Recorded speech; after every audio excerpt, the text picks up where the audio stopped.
Cet individu s'appelle Jean Lajeunesse. À la fin des années 80, il sème la terreur chez les employés des banques de la région de Montréal. On a calculé qu'il faisait une banque par mois. Quand il arrivait, au début, il prenait une personne en otage, il sortait son arme, il disait aux gens, allez-vous-en dans le fond de la banque, vous n'arriverez à rien. C'était pas par rapport à son physique qui faisait peur, mais un dos tronçonné, ça fait toujours réfléchir. C'est lui qui avait le gun, c'est pas nous autres.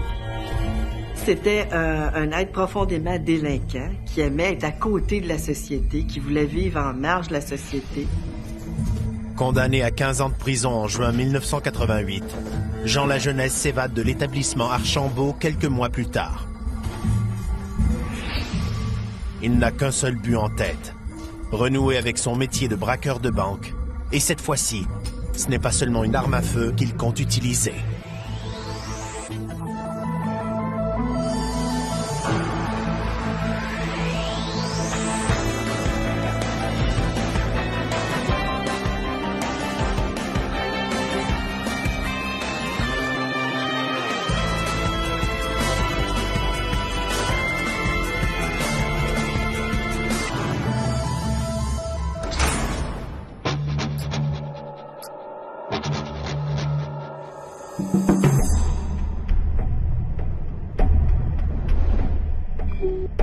À l'automne 1988, Jean Lajeunesse est détenu à l'établissement Archambault situé à Sainte-Anne-des-Plaines, dans les Basses-Laurentides. Il est considéré comme un prisonnier exemplaire. Il parlait pas fort, il était calme, il était toujours à son affaire. Il était tellement à son affaire que même le directeur du pénitencier n'a jamais entendu parler de lui tout le temps qu'il était là. Jean Lajeunesse, comme prisonnier, je peux pas dire que c'était quelqu'un de dérangeant. À titre de directeur, je peux vous dire qu'on connaît habituellement beaucoup plus les détenus dérangeants, les cas dangereux. Dans le cas de Lajeunesse, rien de particulier. Toujours à sa place, toujours le même rituel, toujours à telle heure, toujours à la même place. C'était pas un détenu à trop contrairement aux autres là, qui veulent battre tout le monde. Le criminel âgé de 38 ans traîne pourtant un lourd passé judiciaire pour des vols qualifiés commis presque exclusivement dans des banques au cours des 15 dernières années. Jean Lajeunesse, il a commencé jeune, semble-t-il. Entre 20 et 25 ans, là, il a commencé son métier. Je sais qu'il vient d'une très bonne famille, que c'était le seul délinquant de la famille. Il a toujours dit que lui, il avait pris ce chemin-là parce que c'était ça qu'il voulait faire dans la vie.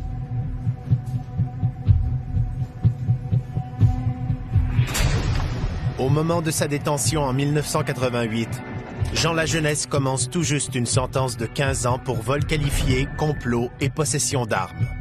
Il n'en est pas à son premier séjour en prison. Il a eu sa première sentence pour des vols qualifiés. Suite à ça, il a purgé un certain temps et après ça, il a été envoyé au minimum. Ce séjour de Jean Lajeunesse derrière les barreaux s'est déroulé sans incident. Sa bonne conduite lui a même mérité des sorties de jour, mais il en a profité pour prendre la clé des champs. Repris après 10 mois de cavale, il est envoyé dans un pénitencier d'où il est presque impossible de s'évader.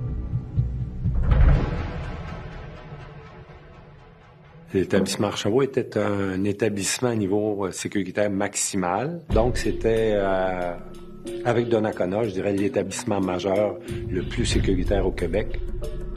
En maximum, je vous dirais que les évasions sont très rares. À l'établissement Archambault, Jean Lajeunesse mène une vie rangée et tranquille. Plutôt du type solitaire, il cultive l'art de passer inaperçu. Il ne possède aucune caractéristique physique distincte et n'affiche aucun tatouage. Il a de l'air de rien. Il peut passer pour un plombier, un menuisier, un monsieur tout le monde. La très grande majorité doivent travailler. C'est une exception si le détenu ne travaille pas. Ils peuvent être affectés au service de la cuisine, ils peuvent être affectés au service du nettoyage, de l'entretien, mais la grande majorité travaille dans des ateliers dits de production ou de formation. En bon prisonnier modèle, la jeunesse choisit de combiner loisirs et travail en offrant ses services pour travailler à l'atelier de poterie. Jean La Jeunesse passait ses journées dans l'atelier de poterie pour faire le ménage, préparer la glaise, puis tout ça, pour s'assurer que les fourneaux fonctionnent bien. Tout en étant affecté à l'entretien ménager de l'atelier, Jean La Jeunesse se découvre une véritable passion pour la fabrication d'objets en céramique. Un hobby qui lui permet aussi de gagner des sous. La poterie, ça servait de source de revenus aux détenus. Une fois que on emballait les boîtes, elles étaient identifiées au nom du détenu, elles étaient remises à des membres de la famille qui, eux autres, les vendaient. Ça pouvait rapporter parfois jusqu'à 400 $ aux prisonniers, la vente de poterie. Le 17 novembre 1988, la journée s'annonce tout à fait normale pour les prisonniers de l'établissement Archambault. Personne ne soupçonne que Jean La Jeunesse, en se levant ce matin-là, compte bien que ce soit sa dernière journée à l'intérieur des murs. Le détenu passe la matinée à l'atelier de poterie où il vaque à ses occupations régulières.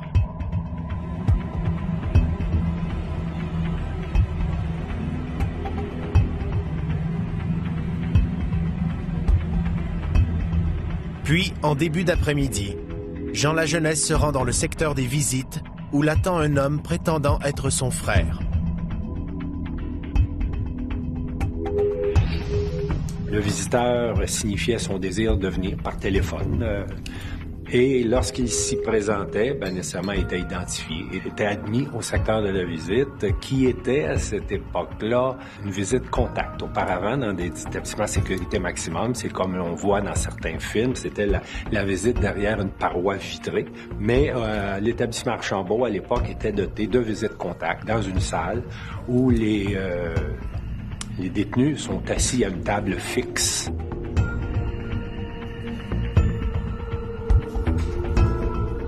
C'était vers 13h15 que les visites ont commencé. Ils ont discuté ensemble jusqu'à vers la fin des visites qui se terminaient à 15h30. À la fin de la rencontre, Jean La Jeunesse retourne à l'atelier de poterie pour terminer sa journée de travail. Mais étrangement, le visiteur ne quitte pas la prison et va plutôt s'enfermer dans les toilettes. L'établissement Archambault était, à l'époque, une nouvelle structure de prison. C'était ce qu'on peut appeler une prison intérieure, c'est-à-dire qu'on pouvait communiquer avec tous les secteurs de la prison sans aller à l'extérieur du pénitencier. Jean La Jeunesse se rend dans une salle adjacente à l'atelier de poterie, où il doit procéder à la préparation de la marchandise qui doit quitter l'établissement à la fin de la journée. Dans ce secteur-là, il y a d'autres détenus qui sont affectés à, entre autres, l'emballage des poteries, des pièces faites, puisque le four se trouve à cet endroit-là. Avec l'aide d'un détenu, Jean La Jeunesse empile des boîtes remplies de poterie sur un chariot.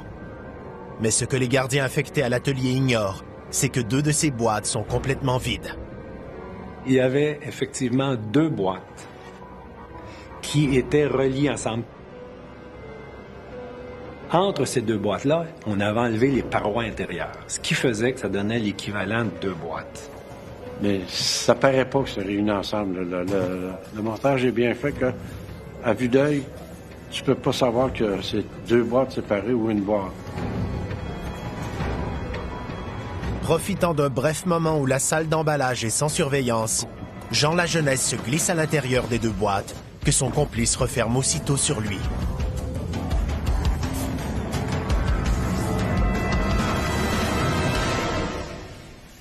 La jeunesse, il n'a pas trop misé à se utiliser là-dedans parce qu'il s'est fait maigrir en prison. Il pesait plus de 100 livres quand il est rentré au pénitencier, puis il était rendu à 90 livres environ. Le complice pousse le chariot vers la sortie de l'atelier, convaincu que nul ne peut soupçonner une présence humaine à l'intérieur de son chargement. Mais la partie est loin d'être gagnée pour autant. Il va falloir franchir non pas un, mais 2 contrôles de sécurité avant que la jeunesse ne puisse goûter à la liberté.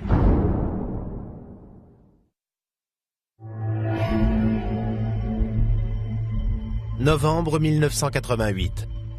Jean Lajeunesse, un dangereux braqueur de banque, tente de s'évader de l'établissement Archambault en se camouflant dans des boîtes de carton.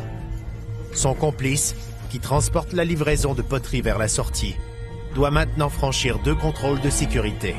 Nerveux, il peine à garder son calme et craint d'être démasqué. Une fois la boîte fermée, le détenu s'en va avec le chariot. À ce moment-là, il y a un gardien qui est là. Il lui dit, ça, c'est des boîtes que quelqu'un va venir chercher pour la poterie de la jeunesse. Ce quelqu'un auquel fait allusion le détenu, c'est l'homme qui a rendu visite à la jeunesse un peu plus tôt en se faisant passer pour son frère et qui s'est ensuite caché dans les toilettes de l'établissement. Le plan orchestré par la jeunesse prévoit que son complice attende une quinzaine de minutes dans les toilettes avant de se présenter à l'accueil pour réclamer le chargement de poterie. L'objectif est qu'il arrive à l'accueil au même moment que le chariot. Mais Jean Lajeunesse doit auparavant franchir les postes de contrôle, dont le premier est gardé par un employé responsable des activités socio-culturelles. Et ces boîtes-là sont censées ne pas être fermées hermétiquement pour qu'on puisse voir ce qu'il y a dedans. Les boîtes se retrouvent chez l'agent du socio-culturel et finalement, on reçoit un coup de fil de la visite quelques minutes après, 15h30. Le gardien à l'entrée principale dit « J'ai un visiteur ici qui était avec la jeunesse tantôt. Il semble qu'il y aurait des pièces de poterie pour Jean Lajeunesse à expédier à l'extérieur. » On lui répond oui, les pièces sont ici au secteur du AB, on vous les apporte. Pressé par l'appel du gardien de l'entrée principale, l'agent du socio-culturel ne prend pas le temps de vérifier le contenu des boîtes comme l'exige la procédure. Il se dirige rapidement vers l'accueil, en compagnie du détenu. Les 2 hommes doivent traverser la prison d'une extrémité à l'autre. À l'intérieur des boîtes, la jeunesse risque à tout moment de perdre l'équilibre et de faire basculer le chargement. Conscient de la situation, son complice redouble de prudence et pousse le chariot très lentement. Il doit toutefois veiller à ne pas attirer l'attention de l'employé qui l'accompagne.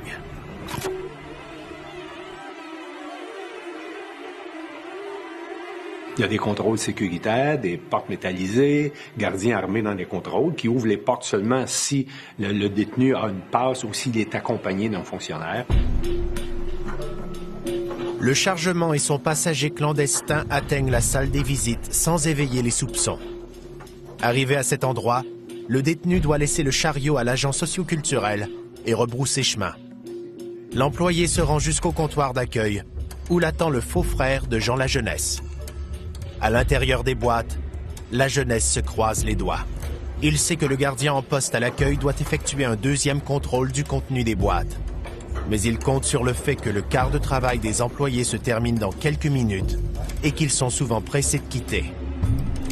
Fait qu'il n'y a pas de contrôle manuel qui est effectué, seulement un contrôle visuel. Et comme les boîtes avaient la même dimension que les boîtes normalement, le gardien n'avait aucune raison de penser qu'il y avait un détenu là-dedans. Mais le plus difficile reste à venir pour le complice de Jean Lajeunesse, qui devra transporter les boîtes une à une jusqu'à sa voiture stationnée environ 200 mètres plus loin. Mais là encore, il va jouer de chance. On se rend jusqu'à la porte, on ouvre la porte, et là, on s'aperçoit que c'est frisqué dehors. Le gardien offre au faux frère, au lieu qu'il transporte une boîte à la fois à l'auto, qui est un peu loin, puis qu'il revienne avec la température, lui offre de prendre le chariot. Ce qu'il accepte. Le complice se dirige seul avec le chariot vers sa voiture. Il ne reste qu'un dernier obstacle à franchir avant que Jean Lajeunesse se retrouve en liberté. Cet obstacle, c'est la présence d'un gardien qui, du haut de sa tour, surveille le stationnement des visiteurs. Il s'assure que le gars qui est dans la guérite en haut, dans la tour, ne le voit pas et décharge les boîtes dans l'auto. Vu que le gardien dans la tour n'a pas une vue parfaite sur l'auto, il ne peut pas voir qu'est-ce qui se passe lors du déchargement. Une première, puis une seconde boîte sont déposées dans le coffre du véhicule. Mais au moment de soulever les boîtes dans lesquelles la jeunesse est dissimulée, celles-ci se défont et le fugitif est exposé au grand jour. Vif comme un chat, il bondit dans le coffre de la voiture et s'y blottit. Tout ça s'est passé si vite que le gardien de sa guérite n'a rien vu. Puis le faux frère va porter le chariot pas plus vite que quand il est arrivé avec. Rien ne peut laisser croire que lui, il est pressé de se sauver et s'en aller parce qu'il y a un détenu dans l'auto. Puis il repère son auto, il démarre et c'est ainsi que la jeunesse se sauve. Dans le coffre de la voiture qui l'amène vers sa nouvelle vie, Jean la jeunesse jubile. Il n'a que trop hâte de renouer avec ses anciennes habitudes et déjà, il planifie son prochain vol de banque. Au même moment où la voiture quitte le périmètre de l'établissement Archambault, c'est l'heure du décompte de fin de journée à l'intérieur des murs. Donc, 4h moins 5 environ, on doit faire un compte officiel. Tous les détenus doivent être dénombrés. S'il en manque un, tout est paralysé, on cherche. Alors, le quart de travail qui travaillait de 8h à 4h fait son compte, il en manque un. C'est là qu'on s'aperçoit que Jean la jeunesse n'est plus là. Donc, là, c'est le branle-bas de combat. Les détenus restent confinés dans leurs cellules. On barre les cellules. Les gardiens fouillent l'établissement. Ils vont voir à la poterie parce qu'ils savent qu'il était là. Au bout de quelques heures, il y a des détenus qui vont dire à la direction, cherchez-le pas, là.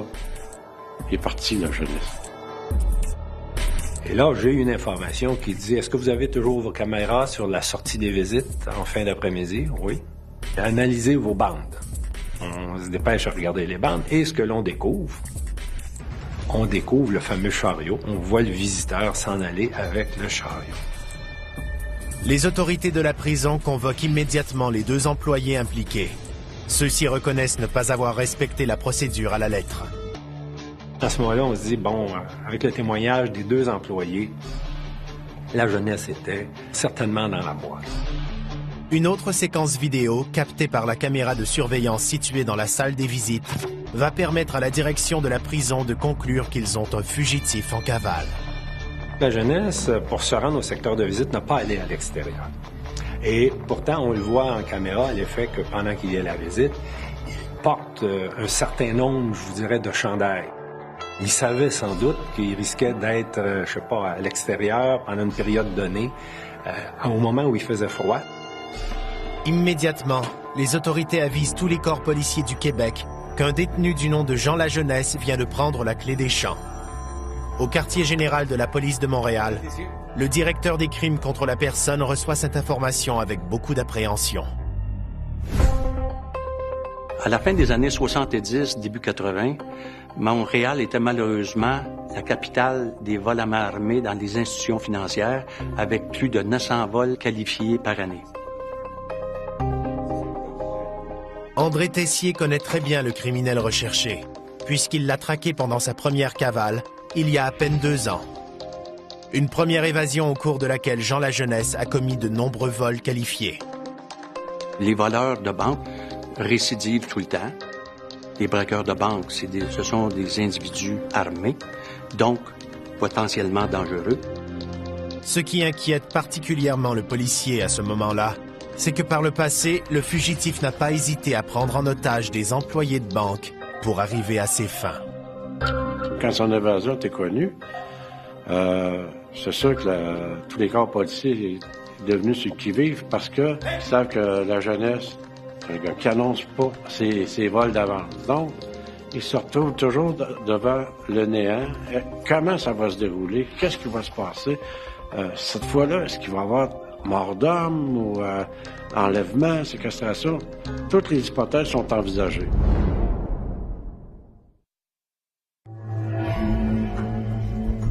En novembre 1988, un détenu de l'établissement Archambault, dans les Basses-Laurentides, a pris la clé des champs en se camouflant dans un chargement de boîtes de poterie. Cette évasion inquiète les policiers de Montréal, puisqu'ils savent que le fugitif, Jean la jeunesse, est un spécialiste des braquages de banque.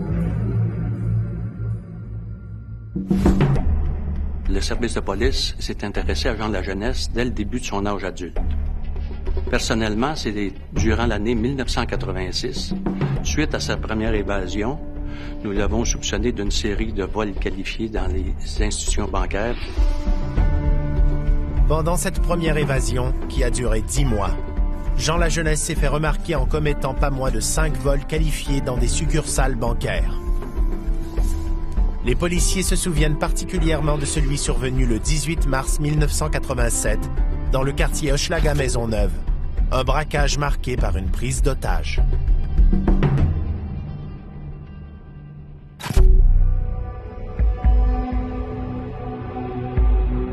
Ce matin-là, vers 9 h, Gérald Lortie, comptable adjoint à la succursale de la Banque nationale située rue Sainte-Catherine-Est, entre au travail comme il a l'habitude de le faire. Je faisais un peu de gestion de personnel, je faisais aussi d'administration et je servais les clients au comptoir. C'était des banques de quartier, les clients, on les connaissait davantage parce qu'on était plus proche de nos clients. Gérald Lortie et ses collègues ne se doutent pas qu'ils vont recevoir ce jour-là la visite de 2 criminels armés et dangereux, Jean Lajeunesse et son complice de l'époque, Léo Simard. Ce n'est pas un hasard si le duo a choisi une succursale de la Banque nationale pour son délit. En effet, Jean Lajeunesse semble afficher une prédilection pour cette institution bancaire en particulier. Non pas que les banques nationales étaient moins sécuritaires que les autres, mais elles étaient parmi les premières institutions à avoir instauré le système de guichet central dans leurs succursales. Nous autres, on appelait ça un cube, où une caissière était à l'intérieur, détenait tous les argents de la succursale. Les autres caissières, si dans ce que le client nous demandait, il avait besoin d'argent, il référait à la caisse centrale. Tout l'argent passait par la caisse qui était unique, qui était centrale dans la succursale. Et c'est là que se trouvent les plus gros montants d'argent. Donc, il y a un roulement d'argent qui peut varier des fois de 20 à 40 000 $ dans ces petites caisses-là.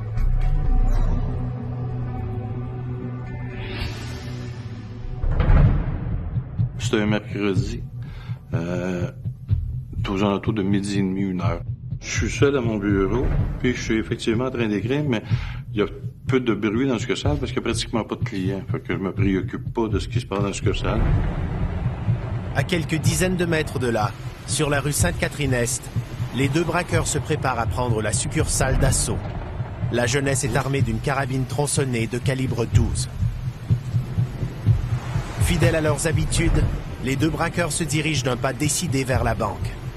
Mais ils doivent tout de même demeurer discrets afin de ne pas éveiller les soupçons.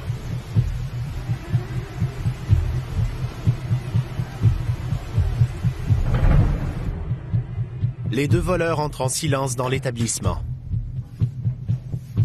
Léo Simard reste près de la porte pour surveiller les allées et venues des employés, pendant que son complice se rend directement au bureau du comptable adjoint. Il avait peaufiné sa façon de faire. Et sa façon de faire était qu'il énervait pas personne. Quand il rentrait, il criait pas, c'était un hold-up, là. Il arrivait doucement, tranquillement. C'était pas un bel homme, mais il avait un certain charisme. Quand il te parlait, tu le regardais. J'entends pas personne venir, sauf que à un moment donné, de touche tronçonnée du voleur me relève la tête. Fait que c'est par son fusil que la tête m'a relevé. Et là, il me dit, de toute façon très poli, on va aller au coffre, puis on va rouvrir les coffres, puis si tu fais ça comme faut, ça va bien aller. Gérald Lortie comprend que s'il veut protéger son personnel, il doit obéir au braqueur. Il prend toutefois le temps d'appuyer discrètement sur le bouton d'alarme caché sous son pupitre, avisant ainsi les policiers de Montréal qu'une situation d'urgence est en cours. Pendant que Gérald Lortie se dirige vers la caisse centrale sous la menace de l'arme de Jean Lajeunesse, Léo Simard fait le décompte, à haute voix, des secondes qui s'écoulent. Là, j'entends l'autre qui est à l'autre côté, mais là, lui, il commence à compter. Lui, il calcule le temps. On l'entend, là, parce qu'à chaque 10 secondes, on l'entend continuellement durant le vol. Les 2 voleurs savent que le coffre-fort convoité est doté d'une minuterie qui en empêche l'ouverture avant un délai de 5 minutes. Ils ont établi qu'ils ne doivent pas rester à l'intérieur de la succursale plus de 7 minutes. Il avait déjà vérifié le temps de réponse des policiers.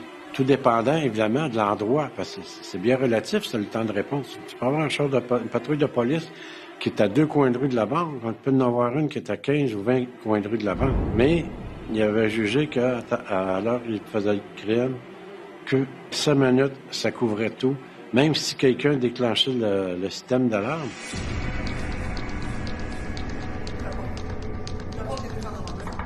Je me dirige vers le cubicule et là, je me rappelle du nom le prénom de la caissière. C'est Nathalie. Mais Nathalie est prise de panique. Elle est dans le fond du cubicule. Elle veut pas ouvrir la porte. Sauf que c'est la seule personne qui peut déverrouiller la porte. Alors là, toujours sur un ton calme, sans s'énerver, la jeunesse dit, ben, dites-lui d'ouvrir la porte. Il lui dit, ouvre la porte. Faut que tu rouvres la porte. Il y a d'autres mondes. Donne-moi ton livre de combine, je vais m'arranger avec la gars. Nathalie est restée écrasée dans le coin, gelée, là, elle bougeait plus, il n'y a plus un mot qui sortait, il n'y a plus une parole, elle est paniquée, là. Finalement, à force d'insister, Gérald Lortie réussit à convaincre la caissière d'obéir aux ordres de la jeunesse et de déverrouiller la porte.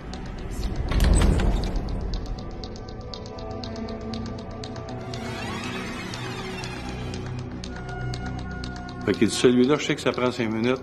Celui-là, je sais que ça prend 15 minutes, on s'en occupe pas. Mais il dit, celui-là, 5 minutes, je veux que tu le partes. Il connaît comment ça fonctionne. Il connaît l'opération des coffres à la Banque nationale, pareil comme s'il avait travaillé à l'intérieur de ce que ça. Toujours sous la menace de la carabine tronçonnée, Gérald Lortie compose le code secret qui permet d'ouvrir le coffre-fort contenant jusqu'à 20 000 $. La minuterie se met en marche. Et là, on a attendu 5 minutes. Pendant ce temps-là, ben, les autres coffres sont tirés à la caisse. Là, j'ai commencé à le vider. Il m'a donné un sac pour que je remplisse tout ce que je pouvais trouver. Il y avait des 2 $. Il y avait un peu de 1 $ papier, mais les nouveaux 1 $ commençaient à sortir. Fait qu'on en avait aussi en... Fait qu'il a pris les 1 $, puis là, il dit, il en reste dans le fond. J'ai dit, écoute, moi, ça me dérange pas si tu veux, mais tu vas trouver ça pesant. C'est toutes des boîtes de 25 sous. Ah, il dit, t'as raison, il dit, laisse-le là. Un silence de mort règne à l'intérieur de la succursale. Maintenant conscient qu'un hold-up avec prise d'otage est en cours, les employés et les clients sont paralysés par la peur. Les clients restaient calmes, t'as pas le choix. T'es rentré dans ce que ça, tu peux plus sortir. Restez calme, on se couche. Les gens t'es couché pas de temps. Seul le décompte à haute voix de Léo Simard, le complice de la jeunesse toujours en poste devant la porte d'entrée, vient briser le silence. Lui, c'était calculé à 3 minutes, 4 minutes. Jean, la jeunesse, n'a jamais perdu sa montre, là, mais lui, il sait que ça fait 1 minute qu'il est dans la succursale. Ça fait 2 minutes qu'il est dans la succursale. Ça fait 3 minutes qu'il est dans la succursale. Et quand il lâche le 5 minutes, je dirais peut-être 5 ou 10 secondes après, effectivement, le 5 minutes déclenche, on l'entend déclenche.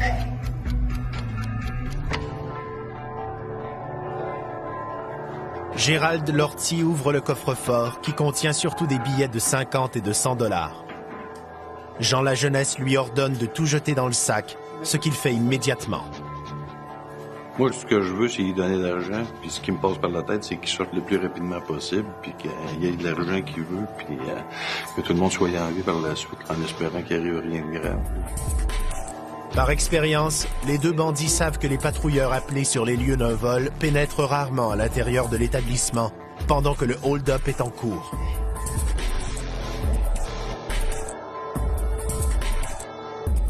Les premiers intervenants, ce sont les patrouilleurs du secteur concerné qui, suite à un appel logé au 911, que ce soit le système d'alarme ou autre, les policiers doivent arriver de façon diligente et discrète sur les lieux, agir de façon sécuritaire et s'assurer que les suspects ont bel et bien quitté la banque avant d'y pénétrer.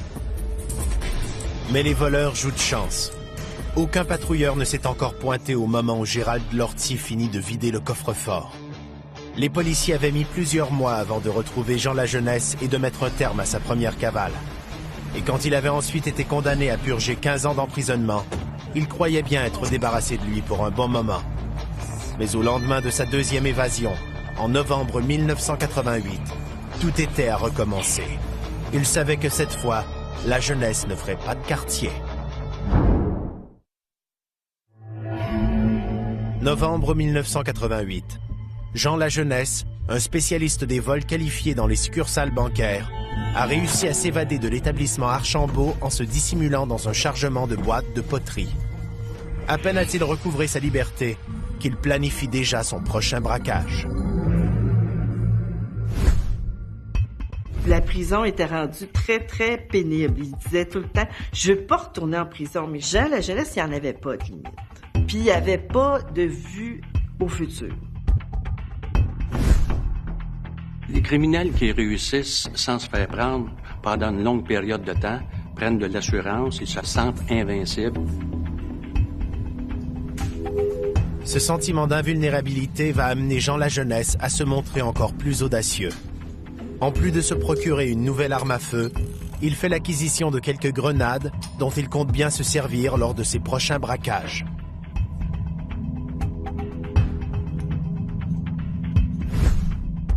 Il est retourné dans ses banques nationales, il n'a rien changé de ses habitudes, mais à quelle banque nationale qui ferait d'une fois à l'autre, ça, il l'annonçait pas. On a calculé qu'il faisait une banque par mois. Dès les premiers hold-up, les policiers savent que l'auteur en est Jean Lajeunesse, puisque celui-ci ne prend même pas la peine de se cacher. En plus d'opérer seul, il se déguisait pas. Règle générale, il ne criait pas, parce que son arme faisait l'effet recherché, c'est-à-dire que les employés obtempéraient à ses instructions. Il se cachait pas. Ce qu'on trouvait un peu curieux, c'est que même il y a certaines caissières de Banque nationale qui changent de succursale puis qui le reconnaissaient. Non seulement Jean Lajeunesse commet ses vols à visage découvert, mais il prend un malin plaisir à passer des messages aux policiers. Et parfois même, il s'identifiait aux employés de la banque en disant, vous direz aux policiers, selon son vocable, que c'est Jean Lajeunesse. Ce qui le motivait, c'était de jouer au chat et à la souris avec les policiers. Ça aussi, il aimait beaucoup ce jeu-là d'autorité, de surmonter l'autorité, d'être capable de déjouer des choses, déjouer des systèmes de sécurité. Ça le passionnait vraiment beaucoup. Pendant les 6 premiers mois de sa deuxième cavale, Jean Lajeunesse commet pas moins de 6 hold-up. Déterminés à le neutraliser le plus rapidement possible, les policiers de Montréal décident de faire appel au grand public. Alors, nous avons fait paraître une première récompense que nous avons faite de 2000 $, qui était évidemment payée par l'Association des banquiers canadiens, afin que des gens puissent nous donner des informations sur la cachette de Jean Lajeunesse. Puisqu'il était en cavale, il changeait de cache fréquemment. Avec le butin amassé lors de ses braquages, Jean Lajeunesse se paie du bon temps. Il fréquente les bars du centre-ville de Montréal et ne se refuse aucun plaisir. Il me disait tout le temps, lui, que sa vie, c'était la drogue, le sexe, rock and roll. Il vivait que pour ça. Il vivait que pour le plaisir, hein, parce que dans le fond, quand tu penses pas à demain, tu penses au moment présent, tu veux te gratifier tout de suite. Mais il savait qu'il était recherché. Sa photo était placardée partout, puis on disait qu'il s'était évadé d'Archambault, chose assez rare. À la suite du premier avis de recherche à 2000 $, la jeunesse est restée tranquille. Ça lui a pris 6 semaines avant de recommettre son autre vol. Il dit, bon, on va laisser passer la tempête. Malheureusement, cette première offre de récompense-là n'a pas donné les résultats escomptés. Probablement parce qu'il était beaucoup plus prudent à ce moment-là. Et dans le but de délier davantage les langues, au mois de décembre, nous avons augmenté la récompense à 5 000 $ et nous étions bien confiants de pouvoir obtenir des informations avec ce montant-là.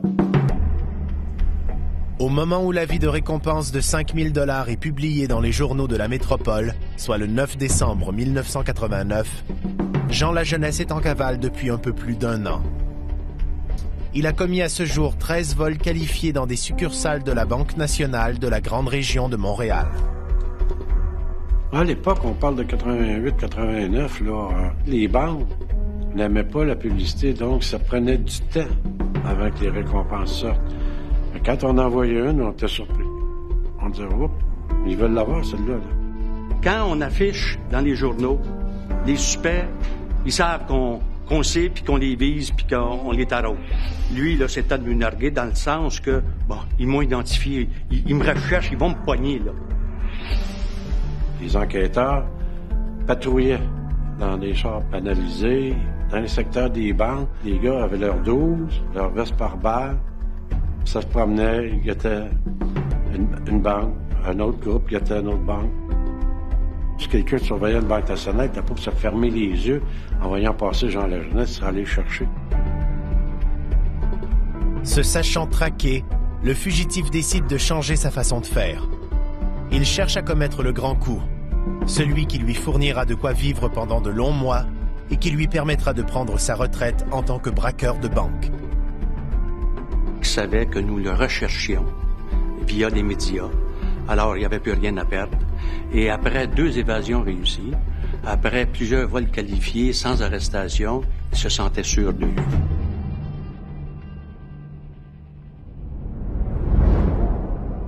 À l'approche de la période des fêtes, le braqueur est prêt à mettre son plan final à exécution. Il entend toutefois changer de secteur en ciblant une succursale de la Banque nationale située sur le boulevard Fernand-Lafontaine, à Longueuil. C'est une nouvelle succursale, ça, qui avait été établie dans un nouveau domaine à Longueuil, là. Et puis, pour servir la clientèle, c'était la majorité des professionnels, là. Alors qu'ils pouvaient venir jusqu'à 6 heures le soir, là. Claudette Briand est directrice de crédit commercial sur le boulevard Fernand-Lafontaine depuis quelques mois seulement. Mais au cours de la dernière année, alors qu'elle travaillait dans d'autres succursales, elle a eu la visite de Jean Lajeunesse à 2 reprises. C'est un évadé de prison, oui. Alors, oui, il était connu.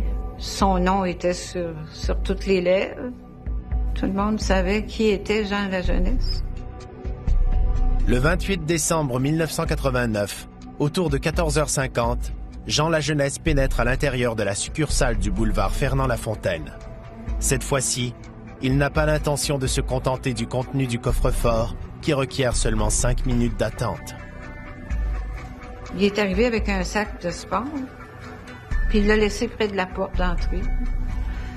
Il s'est dirigé au comptoir. Là, il a commandé une traite de banque. Puis, il y a un coup qui a été servi. Il est retourné à son sac, là, près de la porte d'entrée.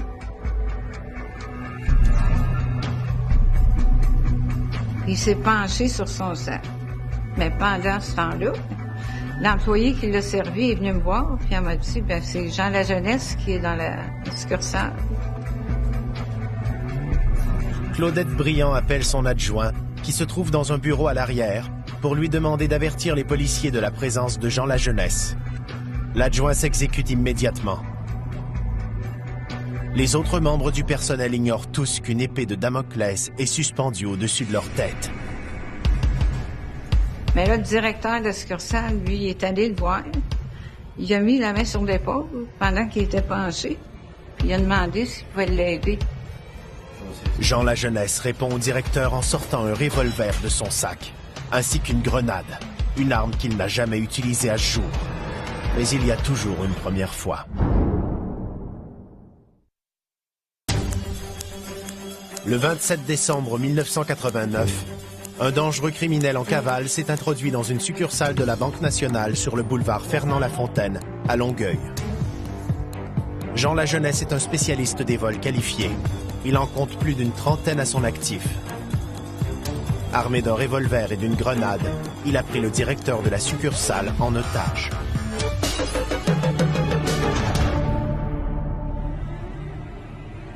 Il amenait avec lui le directeur dans le milieu de la place réservée à la clientèle. Il l'a pris comme en otage, puis il a demandé que quelqu'un aille chercher son sac qu'il apporte à ses pieds. Tenant toujours le directeur en joue et menaçant de se servir de la grenade qu'il tient dans l'autre main, Jean Lajeunesse lui ordonne de faire ouvrir tous les coffres-forts du cubicule central, dont celui qui peut contenir jusqu'à 75 000 $ et qui est doté d'une minuterie de 15 minutes. Là, le directeur, il a dit, écoute, ça va prendre minimum 15 minutes, tu sais. Ah, il dit, j'ai tout mon temps. Fait que le directeur a dit aux employés, allez ouvrir les coffres. Est-ce que cette journée-là, en rentrant dans la banque à 3h moins quart, il pensait que la banque fermait à 3h et il a dit, j'ai amplement le temps. Cette journée-là, elle fermait à 18h. Le temps qu'il pensait avoir, il l'a plus. Jean Lajeunesse semble en effet miser sur la fermeture imminente de l'établissement. Il pense peut-être qu'une fois la porte d'entrée verrouillée, les policiers ne seront pas en mesure d'entrer dans la banque. De toute façon, le fugitif n'a plus rien à perdre. Il est même prêt à amener un otage avec lui si des patrouilleurs l'attendent à l'extérieur. Il a d'ailleurs apporté des menottes à cet effet. C'est le coup de sa vie. Tu sais, il risquait le tout pour le tout. Il y avait des menottes. Fait qu'il y avait sûrement des intentions un petit peu croches. Entre-temps, les combinaisons sont faites. La police de Longueuil reçoit l'appel. Les policiers arrivent. La jeunesse s'en rend pas compte. Les premiers patrouilleurs arrivent sur les lieux. Ils entrent dans la succursale et interpellent aussitôt le bandit. Il y a un policier qui rentre, dégaine, il dit à la jeunesse, jette tes armes. Les armes qu'il y a, c'est un revolver dans une main puis une grenade dans l'autre. Puis au lieu de ça, mais il s'est avancé vers le policier avec les deux armes. Pendant qu'il avançait, mais le directeur, lui, s'est sauvé. Il est parti rejoindre le reste des employés. La jeunesse s'avance vers le policier. Deuxième avis, jette tes armes. Continue à avancer. Troisième avis, jette ses armes. Là, il est proche du policier. La tension est palpable à l'intérieur de la succursale, tandis que les deux hommes se dévisagent, immobiles. Pendant d'interminables secondes, employés et clients retiennent leur souffle. Tout le monde est nerveux, puis personne parle. C'est le silence complet, là, tu sais. On entendrait une mouche voler, là. Tu te demandes s'il va la faire sauter. Le fugitif fait un pas de plus vers le policier. Se sentant menacé, celui-ci ouvre le feu et l'atteint en plein cœur. Jean Lajeunesse s'écroule au sol. Il a tiré dans la poitrine. Puis il est tombé comme ça par en arrière. Quand je l'ai vu tomber, je suis allée près de lui. Je voulais pas qu'il meure tout seul. Fait qu'il y a une arme compatissante à ses côtés. Ça n'a pas été long. Il a émis des gémissements, des sons d'agonie. Quand je suis arrivée près de lui, là, il a poussé son dernier soupir. Là, tu sais, je veux dire, il s'est éteint, là. À l'âge de 39 ans, après avoir commis une trentaine de hold-up dans des succursales de la Banque nationale, dont 14 dans la dernière année seulement, Jean Lajeunesse est mort comme il a vécu. Je me disais, c'est ce qu'il voulait. Il voulait pas revenir en dedans. Ça, il me l'avait dit, ils me rattraperont jamais vivant.